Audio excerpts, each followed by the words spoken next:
Welcome back to the channel, everybody. Let's get after it. There's rich history of giants regarding the Solomon Islands. Wow. World War II. The Japanese have invaded Solomon Islands because they're going to be a pivotal region of islands to cut off trades with like Australia and stuff. So they're just trying to take over the whole Pacific at this point, right? This story regards Guadalcanal. And then the U.S. came and they came to Guadalcanal and there was no Japanese to be seen. Uh-oh. So they're coming in thinking that it was going to be like a Ambush. D-Day kind of thing where they're going to have to fight and stuff to get claim over Guadalcanal. No resistance. They just pulled up to the beach. They're like, where are all the Japanese? Turns out all the Japanese soldiers were in the woods. What the locals had said was that these Japanese were picked off by giants. So the Japanese go in there and they were attacking US soldiers. But a lot of Japanese soldiers surrendered, which is not what they would do at that time because the Japanese said that survival after defeat was a disgrace. These Japanese soldiers encountered these giants at their camps and stuff at night. These giant men, which were reported to be 8 to 15 feet tall, red hair, would come and eat the Japanese soldiers, rip them apart and just eat them. Like no cooking. Sushi.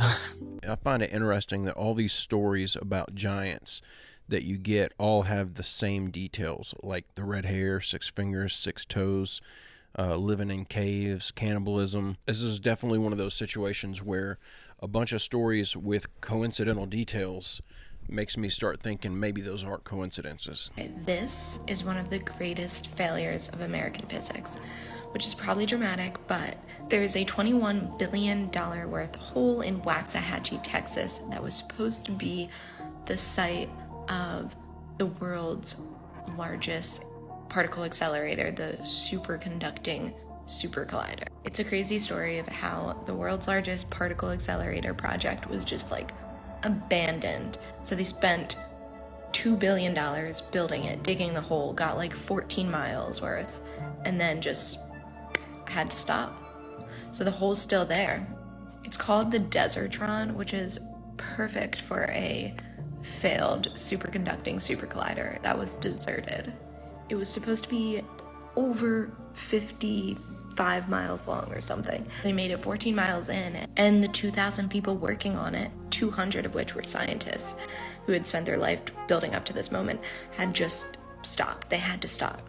They called off the project because they started seeing a bunch of numbers, a countdown in their eyes.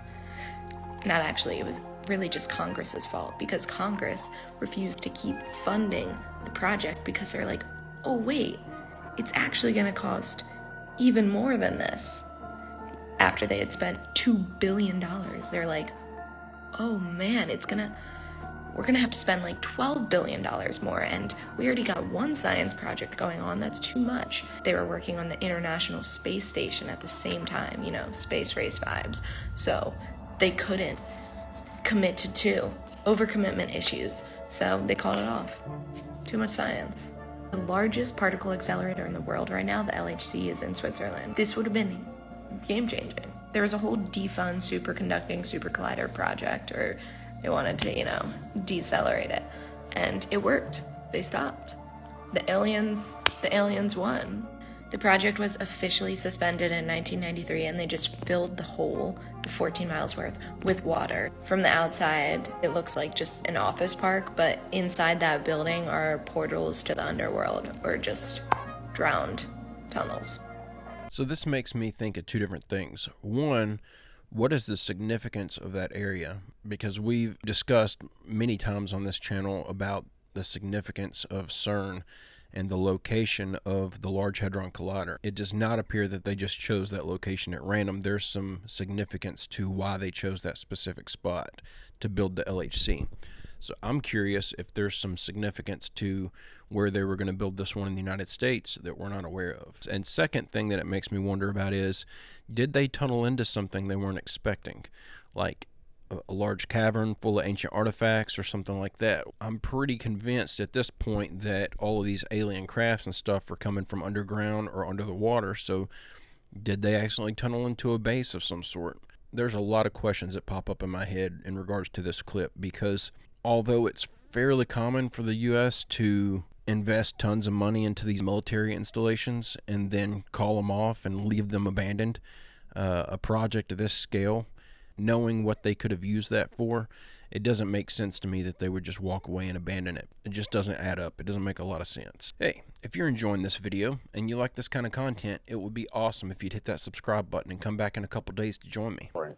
Puts the forehead in there, and the shaman taught him a sound frequency said with symbols. Jerry has shared it with me and has asked me never ever to repeat it. If Jerry got his forehead and did this chanting of this frequency just correctly, he would literally disappear and would go to another dimension, the dimension of where the gods live, and hopefully come back. I was going to ask, can you come back? His wife is 100 feet away. She is watching the entire scene. Jerry gets down on his knees. He leans forward with his forehead.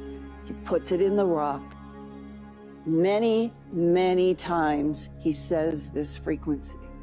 She sees him disappear, literally. He goes to a white place. It's like a laboratory. It has a hard floor. And then this male voice comes and starts talking to him. What happens next with Jerry, we can at least share his words. Said that I was on another world, that it was outside of my universe. So I wanted to understand how that's possible.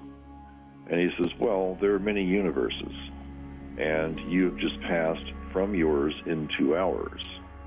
All right, so where is this universe?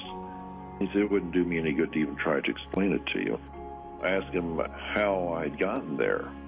Well, apparently, whoever they are had been very curious about the nature of the universe. They tried to recreate a model of the universe. He was talking about how they were colliding particles. Somehow a spark had occurred, and the spark didn't go away. Instead, it started growing. And as it grew, it started accumulating and creating more of itself on its own. It was quite large, and they had created another universe. They weren't planning on doing this. And it had evolved, and it evolved quite rapidly. I said, well, I don't understand this, because we think the universe is billions and billions of years old. He says, well, where you are, you measure time much differently. Time is different in every universe. And when he was telling me about this, they were really very afraid that it was going to continue growing and it would just overwhelm them, and then what would happen to them. And that what they had discovered is that they were inside of someone else's universe, just like we were inside of theirs. He says it's just layers and layers. There's very little that separates one from the other. And they had learned that life had started to populate throughout that universe. They had made. Yeah, they were fascinated by this, curious as can be how this was possible. And this doorway that I had gone through was something that they had put in place. They had these doorways throughout our universe in various places. They had been sending scientists in there to study the universe, because this was a whole new realm of science for them to explore. And when they started discovering life in there, well, they were pretty shocked. Apparently, I'm not the only person who'd ever come through that doorway. And apparently, these doorways go to other places on this planet as well as to other planets. The only thing that I can figure is that moving from one point to another was outside the dynamic of time altogether. That these doorways are instantaneous passageways to other places. So this is the first time that I've heard this theory that we were created by an advanced civilization on accident when they, what sounds like, using a particle accelerator like the Large Hadron Collider, they accidentally created a universe which is where we live. I like this theory. I think it's very cool. I don't know that I've seen any evidence to show that this is our current reality. I don't even know that it would be possible to have evidence unless someone could actually go through this supposed doorway into this other universe and take a camera with them. We're at the point in time right now where even that wouldn't be believable. It would just be considered and probably be labeled as AI footage. But very, very interesting theory. I really like it. It makes me wonder, is that the next step in our evolutionary jump? Are we about to accidentally, using the Large Hadron Collider, going to create our own accidental universe that we're going to be able to go create doorways into and explore? Very, very, very fascinating theory. NASA started a underwater research and testing site off the coast of Maryland, and it was to study the existence of rare animals. Okay. This guy named George Meyer was a marine biologist. He went to Maryland to do some studying, and a storm came, and it lasted for 2 hours, and he got blown pretty far out. When the storm passed, and he looked off the boat, and there's a giant cage underneath him. Being a marine biologist, he went underwater, and from what he saw, it went a mile this way and a mile that way. And on the cage, it said, Zone F property of NASA, stay out. He saw that, and he said, oh, I don't want to mess with this. Yeah. Started swimming up, and he heard a loud metal banging. Dude. He looked back down, and what he saw, he said, was a shark 60 to 70 feet in length. He swam back to the boat, took off. He came back 2 weeks later, and the cage was gone. Like, how, line of sight underwater isn't a mile, so I'm trying to figure out how he did that math. But he's a marine biologist. He's a He knows. scientist, Andrew. It's not that like he Don't knows. question. He knows how to go with a biologist. mile. Why are you even questioning him? Okay, I don't believe this at all, but I like it because we know that NASA has been studying things under the water, and it appears that all these spacecraft and things, all these UFOs, are all coming from underground or under the water. So it kind of makes it make a little more sense why NASA is looking under the water instead of looking in the sky all the time. I thought it was interesting strictly because of that correlation. But yeah, I don't think that there's a caged megalodon in the ocean. But science has reached the point now where we can build machines that exploit parallel universes in order to do something that you couldn't otherwise do. On the outside, they look like giant black monoliths, big metal boxes, about 10 feet on a side, 12 feet tall. And they are powered, they have a fridge inside them, a refrigerator that cools these chips to almost absolute zero. Just a wisp, a fraction of a degree above absolute zero. Hundreds of times colder than interstellar space.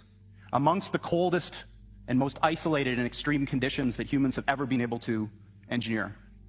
These fridges, interestingly enough, which are called pulse tube dilution refrigerators, have a thing called a pulse tube, which emits a sound roughly once per second, which sounds eerily like a heartbeat.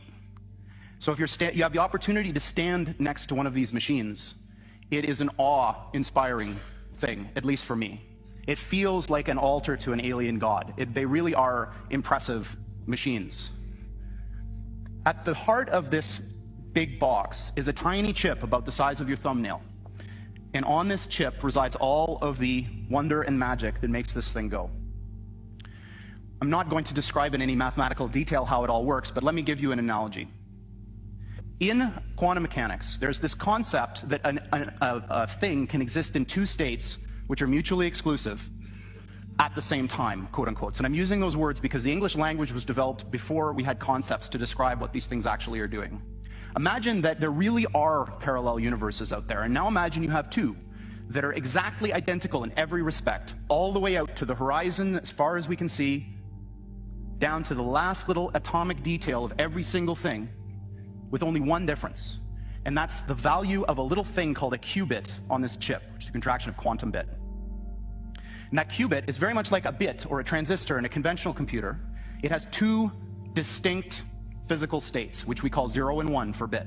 In a conventional computer, these are mutually exclusive. That device is either one or the other, never anything else.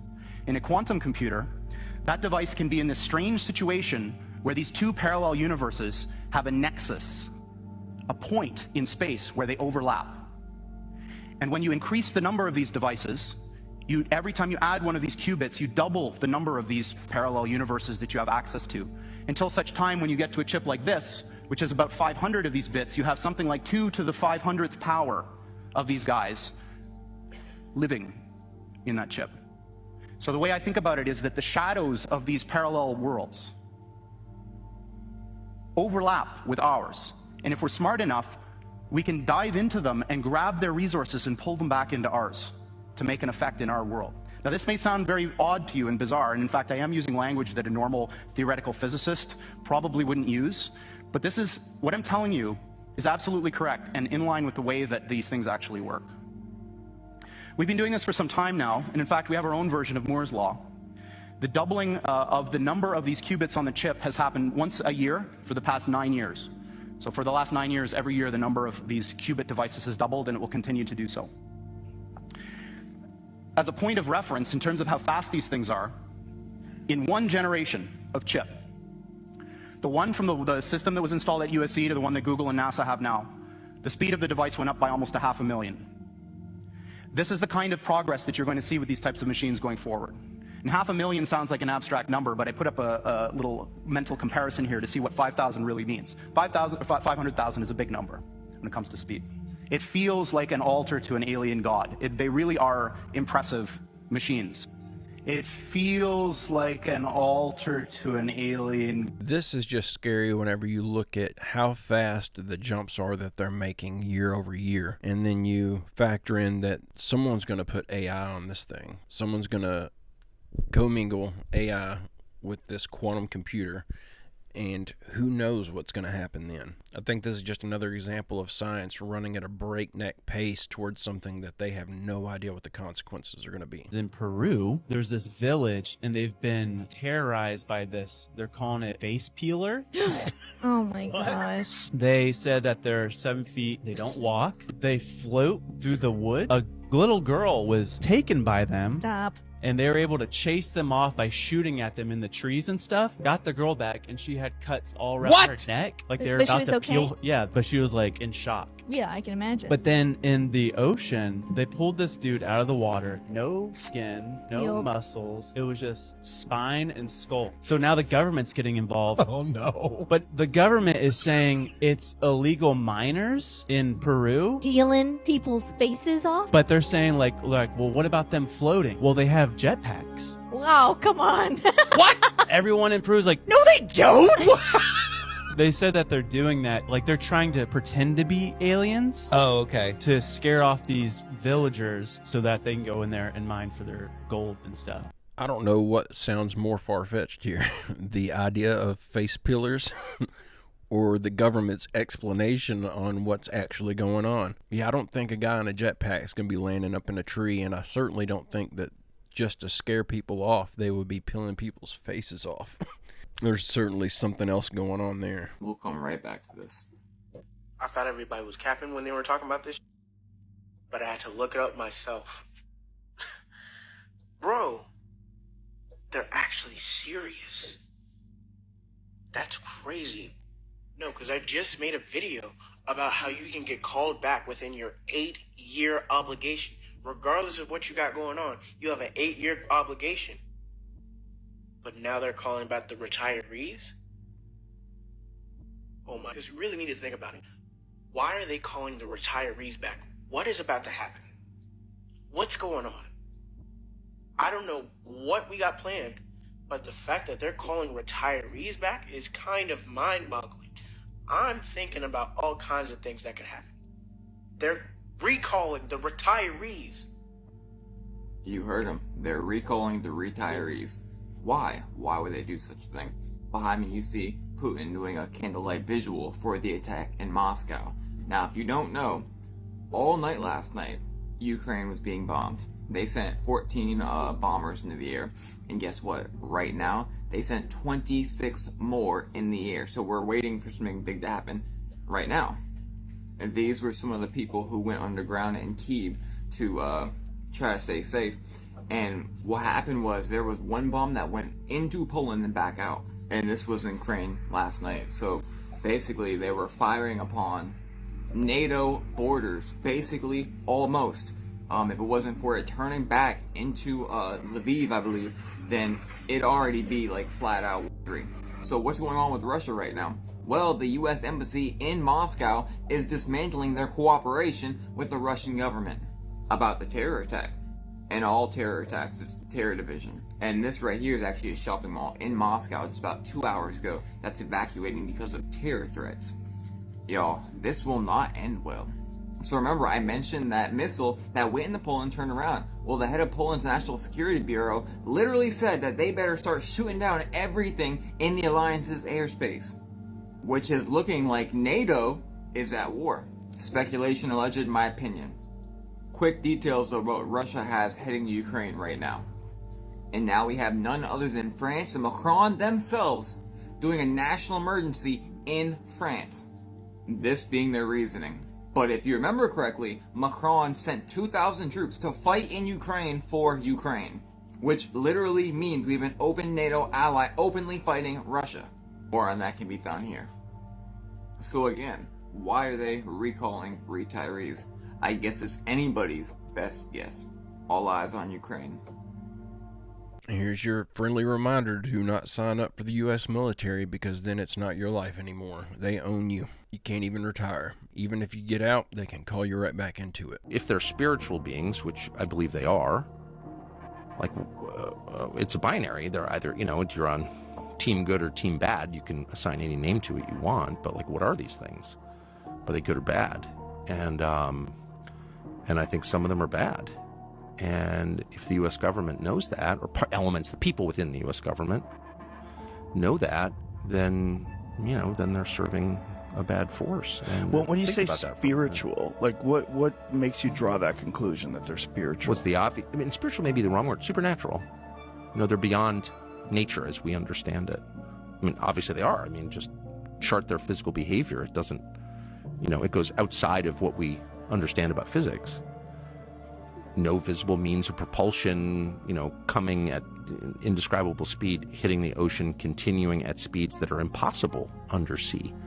I mean, in other words, if I take a 9mm round or 7.62 by 39 and shoot you at 50 yards underwater in a swimming pool, and it's even more intense in salt water because it's denser, you could catch the bullet if it even makes it to you, right? So if you have a craft, any object underwater that's traveling at 500 knots as measured by sonar, right there you're challenging our understanding of physics. Like, what is that? How can that be? So yeah. They've tracked that? They've tracked things going 500 knots under the sea? Yeah, really. Yeah, much faster than any object can actually go undersea. Yo, for sure. Oh yeah. There's a lot of stuff going on underwater, and a lot. And there's video of these things coming out of the sky into the water and also emerging from the water. Right. Yeah. So it's all so blurry, though. I don't think it's that transmedium video. Yeah, I don't think some of it's that blurry. I think some of it's crystal clear. We just don't have access to it. Is that what you mean? Yeah. Just we haven't seen it. Correct. So they have some stuff for sure. So, but there's just a lot going on underwater, and it's measured. And so, whatever. I mean, these are all, again, this is like the most obvious observable level of it, but then you just ask yourself, like, what is this actually? And, if there's been extensive knowledge of this for decades, like maybe 80 years at least, if not going back to the 30s, 90 years, to what end? So there are two possible explanations, obvious explanations. The first is the one you often hear, which is this is so heavy that if the public were to know about it, it would be just disruptive. It would be too scary. Like, you don't want to scare people for no good reason. There's nothing we can do about it. And you also don't want to suggest that, the U.S. military isn't capable of protecting the country, the homeland. And it does suggest that. If you can't control these objects in your airspace, and that's known, if they can't, that's known, okay? Then that suggests a limit to the power of the U.S. military, and you don't want to tell people that because then they won't believe that they're safe. I get it. But then there's a deeper level, which is like, okay, what's your relationship with these things? What is the U.S. government's relationship with these things? And there's evidence that there is a relationship and that it's longstanding. And that raises like a lot of questions about intent. And so, like, what is that? And I just personally decided, and people have been hurt by these things. That's a fact. That's a fact. It's a knowable fact. It's a provable fact. And killed. And I'm not saying millions of people have been killed by whatever these things are, but people have been killed, and it's known because it's working its way through the courts out of the VA. So, I don't know, an object that is by definition supernatural. It's above the laws of nature as we understand them, and that has resulted in the deaths of people. But we don't spend enough time thinking about like what that adds up to. Like, not good, actually, not good. So I found this interesting because Tucker gives a very reasonable explanation as to why the U.S. military would be hiding this from us. They don't want us to know that there's some unknown force out there that's more powerful than they are. That makes perfect sense. That makes the lie make sense. The second thing I found interesting, though, is this is kind of going along with the accidental universe creation theory that we just saw another clip on. If we were accidentally created, our universe was accidentally created in another universe by some other species of creature, whatever they are. We'll just call them human-esque, and we're humans. If the human-esque creatures created us, and they're so far advanced that they've got the ability to pop in and out of our universe and study it, then it would make sense that they would be so far advanced that they would be able to know whenever they came into this universe that they were going to be safe, or they wouldn't do it.